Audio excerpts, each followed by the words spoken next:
Selamat pagi, siang, sore, ataupun malam Pak Aris dan teman-teman. Kali ini saya akan membahas peran penting musik dalam ibadah Kristen. Sebelum itu, perkenalkan nama saya Evan Javier Saviola dari kelas 11I absen 11.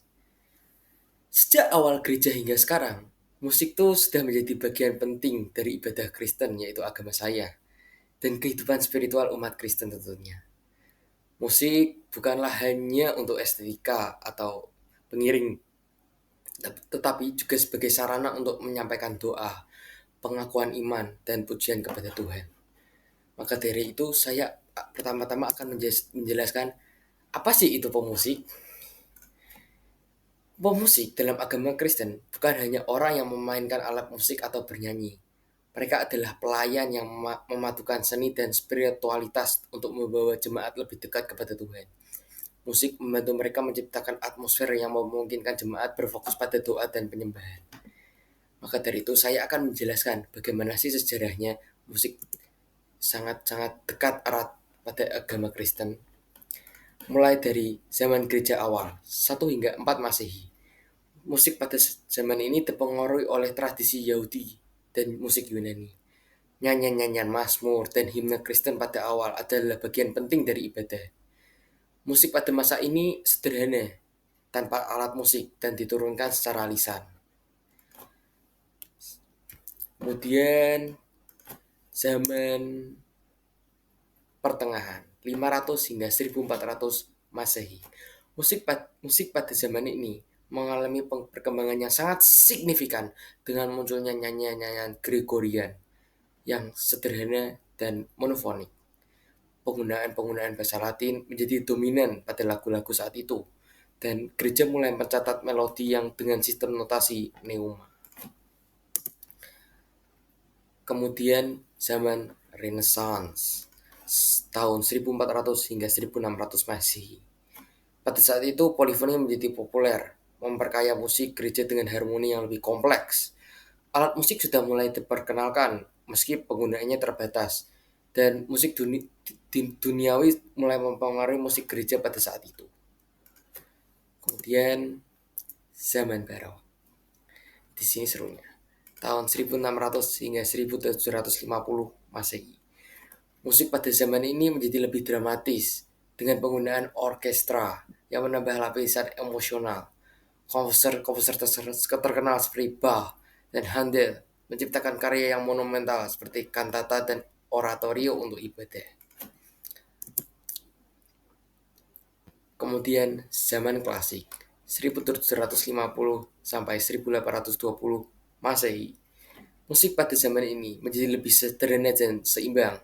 Kalian pasti tahu lah komposer-komposer terkenal seperti Mozart atau Haydn yang menciptakan karya-karya yang luar biasa dengan fokus pada vokal dan orkestrasi yang mendalam namun sederhana dan halus. Kemudian zaman romantik 1820 hingga 1900 Masehi. Musik pada zaman ini menjadi lebih emosional dan ekspresif. Organ gereja menjadi lebih dominan, dan komposer-komposer seperti Liszt dan Bruckner menulis karya-karya monumental mereka untuk paduan suara dan orkestra. Nah, ini dia zaman kita, abad ke-20. Sudah mulai penggunaan alat musik yang sudah banyak, dan musik gereja mulai terbuka untuk eksperimen dengan gaya-gaya musik baru, pop, jazz, gospel, bahkan dangdut maupun banyak lah. Semuanya percampuran musik zaman sekarang juga ada. Teknologi juga memainkan peran penting dengan adanya organ elektrik maupun gitar elektrik dengan sistem suara yang lebih modern. Kemudian saya akan menjelaskan apa sih spirit yang mendasari para pemusik dalam gereja Protestan. Yang tentunya pertama adalah memuliakan Tuhan. Spirit utama yang mendasari pemusik gereja adalah dorongan untuk memuliakan Tuhan. Melalui seni musik dalam tradisi Protestan, musik dianggap sebagai sarana pujian yang langsung ditujukan kepada Tuhan, bukan sekedar hiburan atau estetika belaka. Para pemusik memiliki kesadaran bahwa setiap nada, harmoni, dan melodi yang mereka ciptakan sebagai ungkapan rasa syukur dan penghormatan mereka kepada Tuhan. Dengan demikian, pemusik dalam ibadah bukan hanya memainkan alat musik ataupun bernyanyi, mereka juga terlibat dalam tindakan penyembahan dan berusaha menghadirkan kehadiran Tuhan atau ilahi di tengah-tengah para jemaat melalui musik. Kemudian yang kedua adalah partisipasi jemaat. Salah satu elemen penting dalam spirit gereja Protestan tentu saja mendorong partisipasi jemaat aktif, lebih ekspresif, bukan pasif.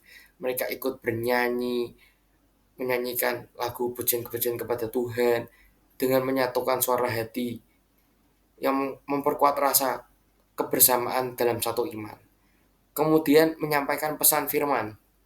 Dalam tradisi Protestan, musik juga memiliki peran yang untuk sebagai media untuk menyampaikan firman Tuhan. Lagu-lagu rohani ataupun himne dinyanyikan pada paduan suara seringkali berfungsi sebagai sarana untuk mengajarkan